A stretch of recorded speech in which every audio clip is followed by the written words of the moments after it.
তো ম্যাডাম, মানে আপনি ধরুন আজ 12-13 বছর হয়ে গেল আমি এমএ, 13 বছর 14 বছরই পড়ছি আর 14 বছরে পড়ছে, মানে আপনি ধরুন 3বারের এমএলএ। হুম। তো এখনো বিধানসভায় দিদির সাথে দেখা হয়, মানে হ্যাঁ, মমতা দেখা, দিদির মুখ্যমন্ত্রীর সঙ্গে সাথে? কথা বলি, কি প্রণাম কি করি। ধরনের কথাবার্তা বলেন? দিদি ভালো আছিস, হ্যাঁ, আর ছেলে মেয়ে কেমন আছে, এইসব আর বিষয়গুলো ওই জিজ্ঞেস। বাড়ি আছে নাকি, বাড়ি আচ্ছা, করছি, সবাই শুধু এটা খোঁজ নেয়, আচ্ছা, বাড়ি মানে আপনার করছি। অবস্থাটা সবাই জানতো আগে থেকে, হুম, সেই জন্য। বাড়িটা করেছিস, আচ্ছা, আমি সবাই এটা এখনো জিজ্ঞেস করে।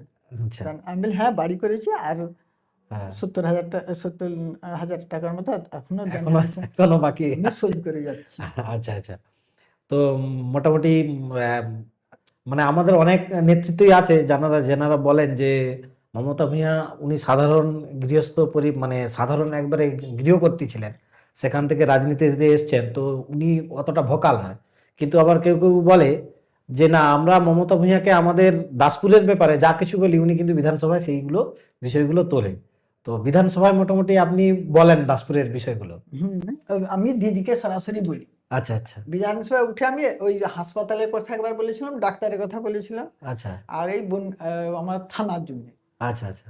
এইগুলা থানার বলেছি। থানার বিষয়। তার বাকি আমি যতগুলাই বলেছি, এই যে আচ্ছা, রাস্তাঘাট, আচ্ছা, তো সবগুলাই তখন সুব্রত মুখার্জিকে 5বার পাঠিয়েছিলেন, পঞ্চায়েত আচ্ছা, মন্ত্রী তখন ছিল, হ্যাঁ, তিনি বলছে চল, হ্যাঁ, বলে এসেছে, যতবারই ডেকেছি এবং তার কাছে।